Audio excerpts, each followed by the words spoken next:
Hello, this is our third chapter in our ongoing series about the situation in Syria. I need to tell you that I'm very encouraged and very happy, I should say, about the fact that there is growing interest in this series, as I can judge by the comments which I get, by the reactions, by the questions. I always like to have questions from people who watch and listen, because it shows to me that people are interested, and the questions that they ask me also allow me to plan always the future, the next chapter. Now we can go back to where we ended last time, and this was about the role of Turkey. I can tell you that when we talk today about the role of Turkey, we are specifically focusing attention on Turkish interest with regard to the Kurdish issue. As we know, there are over 2 million Kurds living in Syria, mostly in the northeastern part of Syria, along the borders with Iraq and Turkey. We shall talk more about the Kurds in another chapter of this series, but when we come to the Turkish interest, we have to make it clear that it is not just the Kurdish situation. Today, as opposed to the past, well, I'll explain what I mean by this. Today, when you look at Turkish policy, there's no question that under the leadership of the AK party and President Erdogan, Tayyip Erdogan, formerly Prime Minister, now President, basically the ruler, the strong man of Turkey, there is a sense in which Turkey is trying to get the leadership of the Sunni world. And that also shows itself in its attitude towards the Arab-Israeli conflict, or what's left of it, this Palestinian-Israeli conflict. And in doing so, the Turks are basically putting themselves on a future potential and already in a way actual collision course with some Arab Sunni states, for example, Saudi Arabia and the other Gulf countries, and potentially also, we'll come to that as well later, with Iran, which puts itself as head of the Shi'i axis against Israel, or the attempt to create a Shi'i axis that will allow Iran to become hegemonic in the Middle East, also by using this conflict between the Arabs in Israel, or what's left of it, or rather what is becoming clearer now, an Islamic conflict with Israel, because both Turkey and Iran, what is their interest to be in a conflict with Israel other than the religious aspect? They don't have a border with Israel. Iranians and Turks have never had historic conflict with Jews, with Israel, other than the fact that they try to pose themselves as leaders of the parallel camps in the Islamic world. But the Turks, in the past, when they looked at Syria, they looked at Syria in the 1950s and 60s as a country that was a linchpin or a stronghold of anti-Western influence in the Middle East at the time when Turkey was a very loyal, as opposed to now, member of NATO. So the Turks were one of the founders of the so-called Baghdad Pact of the 1950s, which was supposed to create a pro-Western alliance of countries in the Middle East without Israel, of course, at that time. And Syria was on the other side. The Turkish interest in Syria with regard to the Kurds is more an issue of the last 40 or so years, 60s, 1970s and onwards, when the Kurdish problem was aroused again in Turkey itself.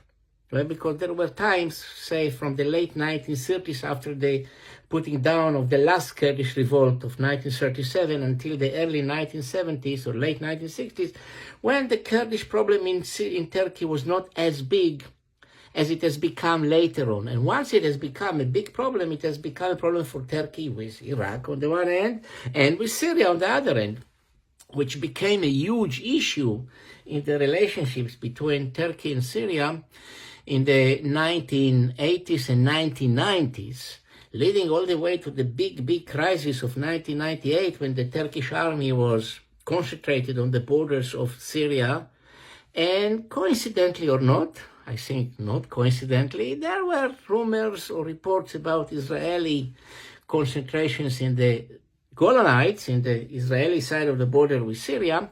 And that was at the height of the crisis between Syria and Turkey over Kurdish issues, but also over the use of the water of the Euphrates River, which is also a problem between these two countries. I'll not dwell upon this problem necessarily in this chapter or later, but it was a problem. It still is, by the way, a problem. And when the Turkish army was on one side of the border with Syria and Hafez al-Assad couldn't be sure about what will happen with Israel, he sent one of his generals to the Turkish border town of Adana and basically signed a submission agreement with the Turks and allowed, it's not a nice word, he basically betrayed the leader of the Kurdish PKK, this anti-Turkish terror organization that is mostly based in Turkey itself, but also in Iraq, and to an extent was in Syria at that time.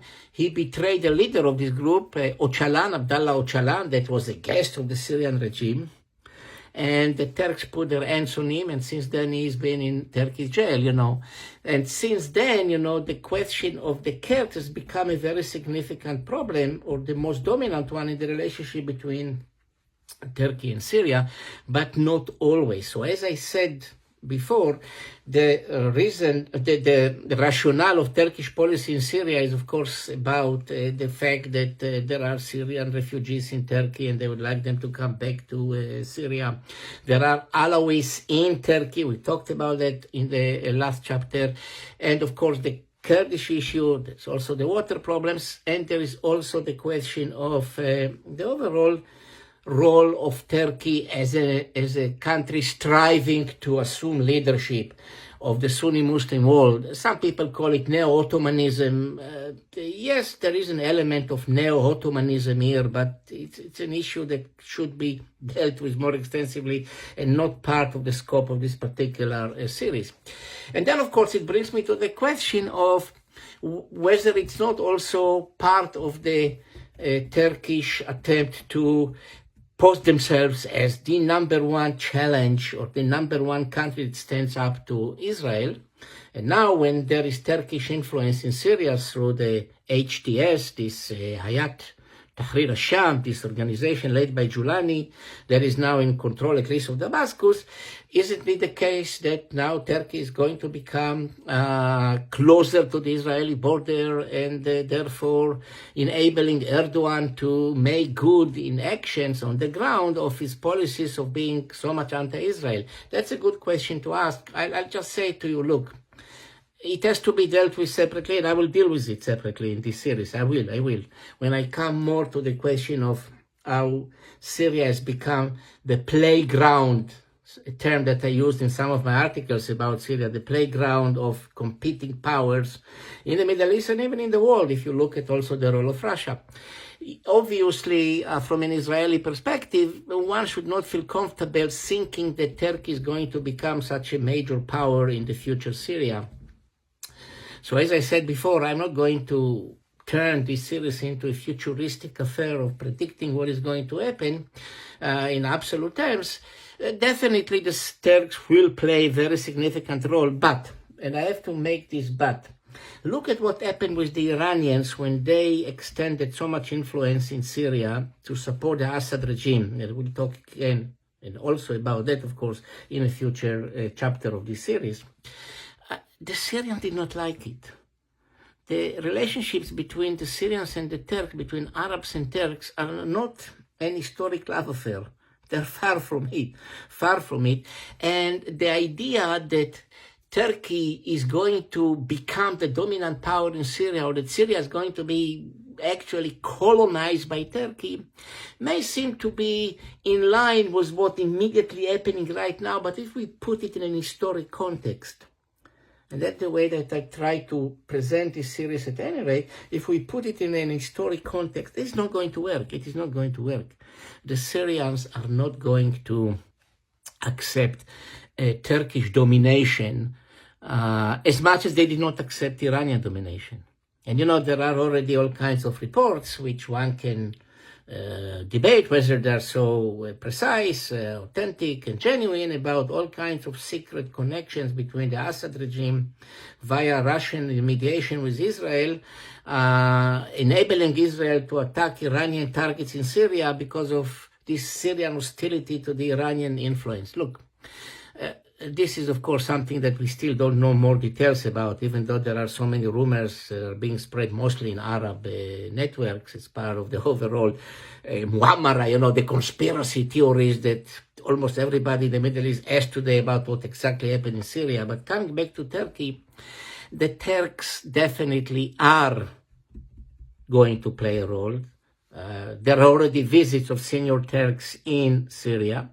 But, and this is a big but, they still have, and they will have to pay major attention to what's going on to happen with the Kurds. The Kurdish problem in Syria is not going to disappear just like that.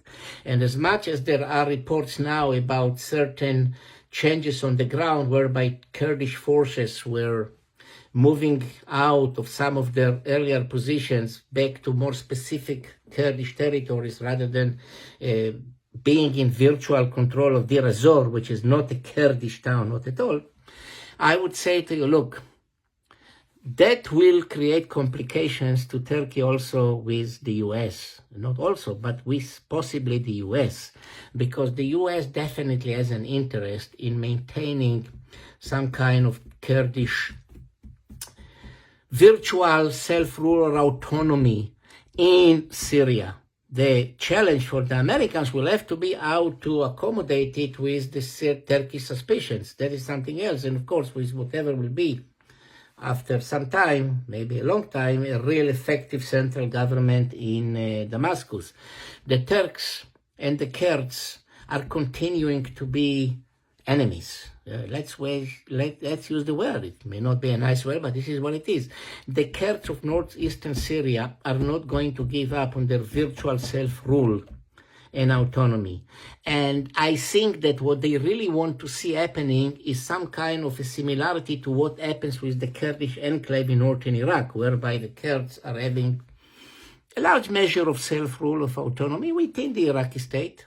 Even though they wanted at some point in time, a few years ago, to go independent. There was a referendum, and we know what happened then. At that time, President Trump, 2017, did not help the Kurds as he was supposed to and as was promised to them. But I have a sense that this time the Kurds of Syria could enjoy some kind of an American umbrella. That is to say, the Turks will have to take this factor into account. They will have to take this factor into account. That in itself is another indication showing to you that talks about Syria is becoming like Turkified, under Turkish domination, too premature. What we've learned from the experience about Syria is, and the Middle East in general, is that we should not run or jump into these dramatic, almost apocalyptic predictions only because we think that usually bad things are happening in the Middle East. So as we say in Hebrew, Shabbat Shalom, as we say in Arabic, Juba Mubarak. Let's hope for peaceful days for each one of you individually, but for the Syrian people collectively. They really deserve it. Thank you very much. Join the conversation at Fair Observer and subscribe to our YouTube channel.